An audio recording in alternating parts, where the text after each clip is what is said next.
မေးပြလိုက်ပါဆိုတဲ့စကားတစ်ခုကပြောရတာလွယ်သလားတကယ်တမ်းလှုပ်ဆောင်မှုကြောင့်ကဘာပြက်တယ်လို့အခက်ခဲလွန်လာပါတယ်မင်းနဲ့ပတ်သက်တဲ့အမှတ်တရတွေကိုဖျောက်ဖို့ငါဘွားရဲ့အချိန်တွေဘယ်လောက်တောင်ပေးဆက်ရအောင်ပါလဲနိုင်လက်ထံတွေတွေ့ရသွားနေပြီမဲ့ငါရဲ့စိတ်အာရုံတွေကတော့မင်းရှိခဲ့တဲ့အချိန်မှာပဲရတန်နေစေပါမင်းကိုမေ့ဖို့ကြိုးစားတဲ့စက္ကန့်တိုင်းဟာငါအတွက်တော့နှစ်ပေါင်းများစွာလို့ကြာရှည်လွန်လာပါတယ်ငါတို့ရှောက်ခဲ့တဲ့လမ်းတွေ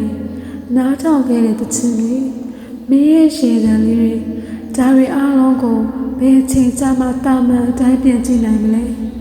မျက်စိမိတ်လိုက်တိုင်းမြင်နေရတဲ့မင်းရဲ့ပုံရိပ်တွေကိုဖြတ်ထုတ်ဖို့အချိန်ကကုစားပေးနိုင်ပါမလား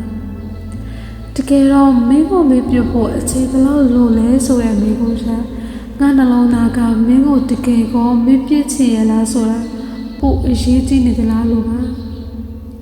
လူတွေကပြောကြတယ်အချိန်ကအရာရာကိုကိုစားပေးနိုင်တယ်တဲ့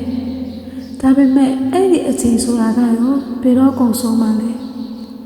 တလားလားတနှစ်လားဒါမှမဟုတ်တသက်လုံးလားမင်းကိုမေ့နိုင်ဖို့အချိန်ဘယ်လောက်လိုအပ်မလဲဆိုတာငါမသိဘူးငါသိရတခုကတော့